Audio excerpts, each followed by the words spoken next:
নমস্কার,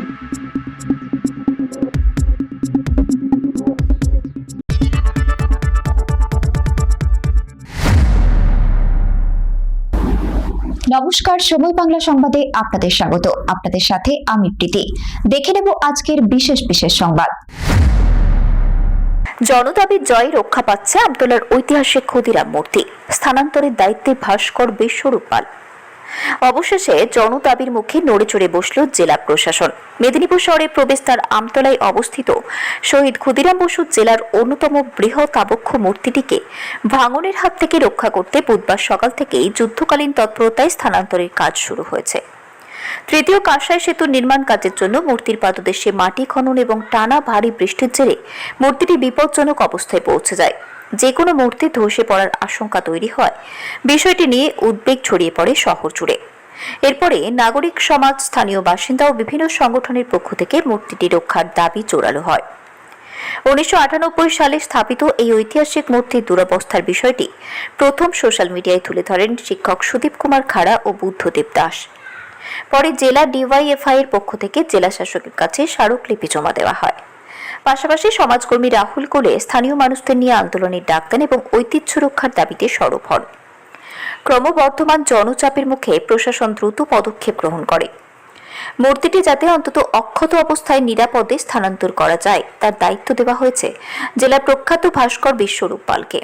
তিনি জানান, তৃতীয় কাঁসাই সেতু নির্মাণ প্রকল্পের দায়িত্বপ্রাপ্ত প্রধান ইঞ্জিনিয়ার অনুপ রায় তার সঙ্গে যোগাযোগ করে এই দায়িত্ব অর্পণ করেছেন। পরিকল্পনা অনুযায়ী বর্তমান স্থান থেকে সরিয়ে ক্ষুদিরাম পার্কের প্রবেশদ্বারের সামনে মর্যাদার সঙ্গে পুনঃস্থাপন করা হবে মূর্তিটি। বুধবার সকাল থেকেই ক্রেন ও আধুনিক যন্ত্রপাতির সাহায্যে স্থানান্তরের কাজ শুরু হয়।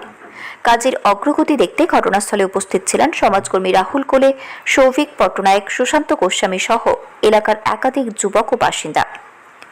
রাহুল কোলে বলেন, এই মূর্তি মেদিনীপুরের আবেগ ও ঐতিহ্যের প্রতীক। একে কোনোভাবেই নষ্ট হতে দেওয়া যাবে না। প্রশাসনের এই দ্রুত পদক্ষেপ প্রশংসনীয়। আমরা চাই মূর্তিটি সম্পূর্ণ নিরাপদে পুনঃস্থাপন করা হোক এবং সে বিষয়েও নজর রাখব। প্রশাসনের এই উদ্যোগে স্বস্তি প্রকাশ করেছেন ইতিহাসপ্রেমী, সংস্কৃতিপ্রেমী এবং মেদিনীপুর খড়গপুরের সাধারণ মানুষ। তাদের আশা, শহীদের স্মৃতি বিজড়িত এই ঐতিহাসিক স্মারক নতুন স্থানে আরও মর্যাদার সঙ্গে সংরক্ষিত হবে।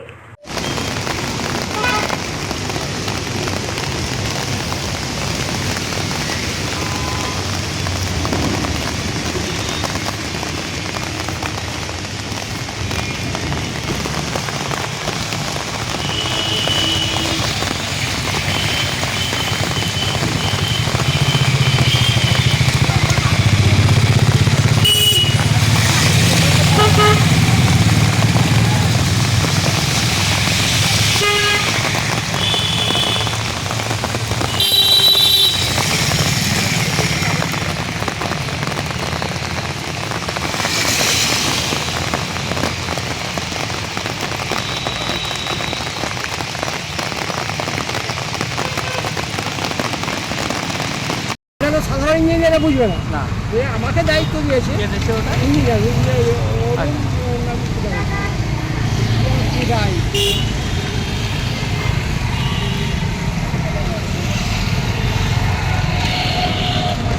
উনি আমাকে প্রথম দেখেছিলেন, অনুপ রায়।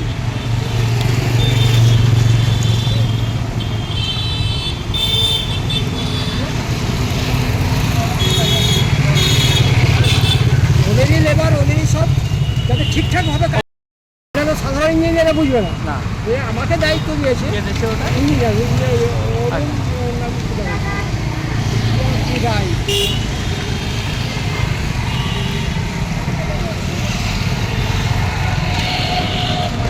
উনি আমাকে প্রথম দেখেছিলেন,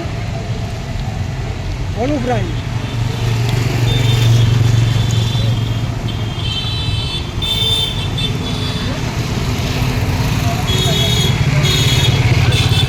ওদেরই লেবার, ওদেরই সব যাতে ঠিকঠাক ভাবে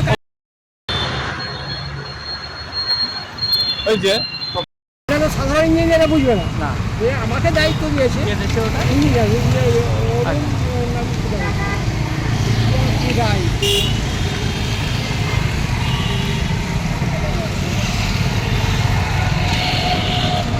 উনি আমাকে প্রথম দেখেছিলেন, অনুপ রায়।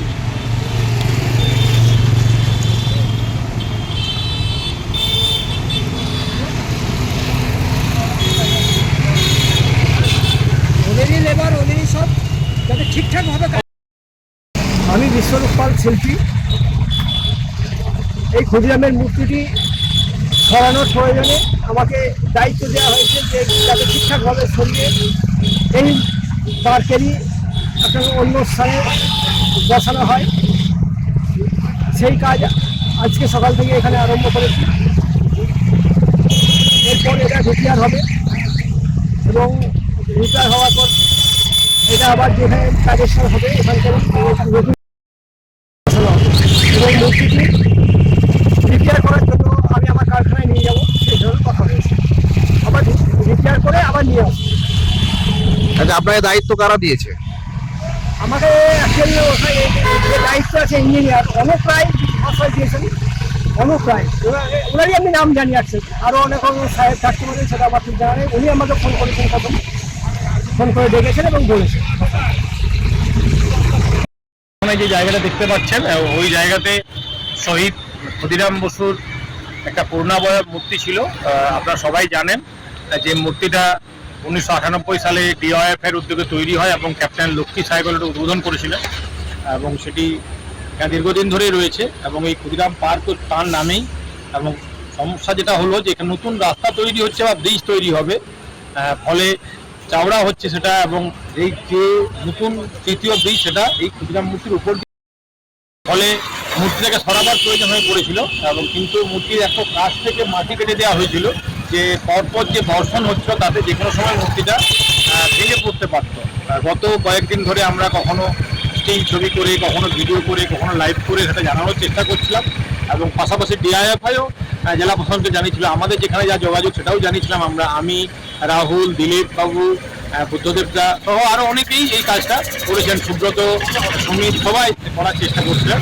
ফলে শেষ এই আবেদন এবং জনমতের যা প্রভাব তাতে জেলা প্রশাসন আজকে যখন সকাল থেকে এখানে বাঁধা হচ্ছিল বাসগুলো এবং যখন বিকালবেলা ফিরছি তখন এটা মূর্তিটাকে একটু আগে নিয়ে যাওয়া হয়েছে নিরাপদ জায়গায়।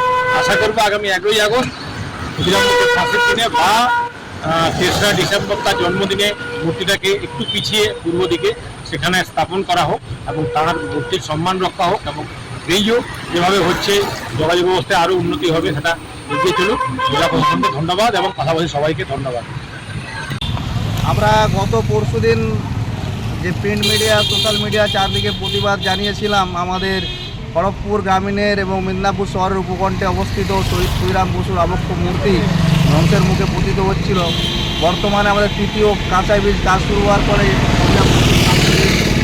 গর্ত করা হয়েছিল, তার ফলে মূর্তিটি যে কোনো দিন পড়ে যেতে পারতো, কারণ প্রবল বর্ষণের পরে এবং আমাদের কাঁসাই ধারের মাটি বালি মাটি, তার ফলে মাটি ক্ষয়ের ফলে যে কোনো মুহূর্তে মূর্তিটি পড়ে যেতে পারতো। এর জন্য আমরা ডিএম অফিসে ডিআইএফের পক্ষে জানানো হয়েছে এবং আমরা স্থানীয় সমাজকর্মীরা আমরা এই সোশ্যাল মিডিয়া, প্রিন্ট মিডিয়াতে আমাদের আবেদন জানিয়েছি এবং আমাদের এই আওয়াজ যে প্রশাসনের কানে পৌঁছেছে এবং প্রশাসন আজকে তার ব্যবস্থা নিয়েছে। এর জন্য প্রশাসনকে এবং আমাদের প্রিন্ট মিডিয়া এবং সোশ্যাল মিডিয়ার বন্ধুদের অসংখ্য ধন্যবাদ।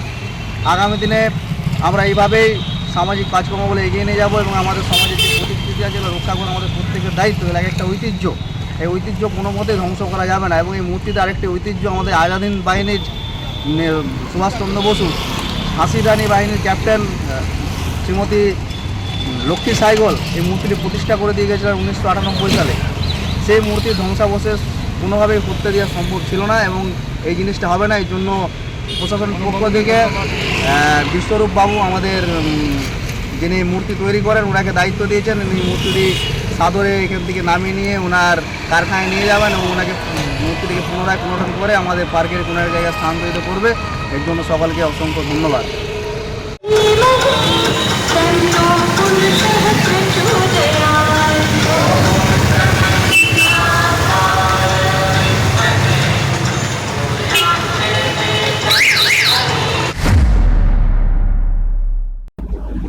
সংবাদ এখনকার মতো এই পর্যন্তই। সঙ্গে থাকুন, দেখতে থাকুন সময় বাংলা।